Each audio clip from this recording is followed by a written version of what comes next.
সহকর্মীরা, ছাত্র ভাই বোনেরা, বিশেষ করে 18 থেকে 24 6 বছরের জার্নিটা এবং এই ফ্যাসিস্ট আওয়ামী লীগের আচরণটা দেখেছে যে তারা কখন নতি স্বীকার করে এবং কখন পরাজিত হয়।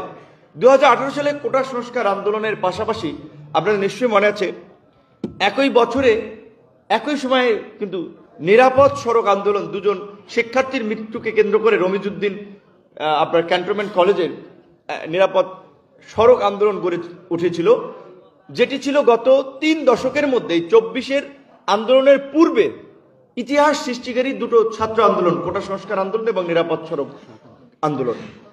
নিরাপদ সড়ক আন্দোলন স্কুলের শিক্ষার্থীরাও রাস্তায় বের হয়ে উঠেছিল এবং সত্যিকার অর্থে ওই নিরাপদ সড়ক আন্দোলনেই ছাত্ররা স্লোগান উঠিয়েছিল যে রাষ্ট্র সংস্কার লাগবে।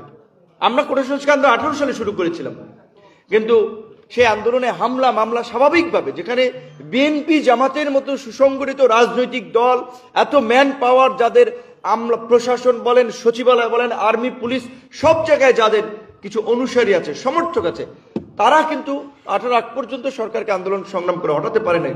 আমরা কি করব? আমরা চালিয়ে গেছি চেষ্টাটি।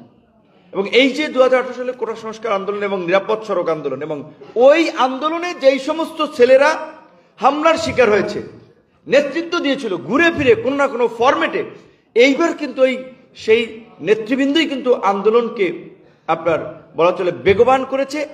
আন্দোলনকে কিভাবে সাফল্যের দিকে নিতে হয়, ছাত্রলীগ এবং পুলিশকে কিভাবে মোকাবেলা করতে হয়। কারণ এটা তো সঠিক যে পুলিশ যে ভূমিকায় ছিল, বাংলাদেশের ইতিহাসে গত 15 বছরে পুলিশ যে জঘন্য ভূমিকা ছিল, তার জন্য আমি মনে করি আইজিপি সাহেব ক্ষমা চেয়েছেন, নতুন আইজিপি ভালো, কিন্তু শুধু ক্ষমা চাইলেই হবে না, এই ঘটনাগুলো একটা দৃষ্টান্ত বিচার করতে হবে যেন ভবিষ্যতে আর কেউ যেন, প্রথমত কোনো সরকার যেন পুলিশ সহ রাষ্ট্রীয় প্রতিষ্ঠান এবং আইন শৃঙ্খলা বাহিনীকে তাদের ক্ষমতা কুক্ষিগত করা, প্রতিপক্ষকে দমন করতে ব্যবহার করতে না পারে, এবং এটা যেন একটা দৃষ্টান্ত হয়ে থাকে।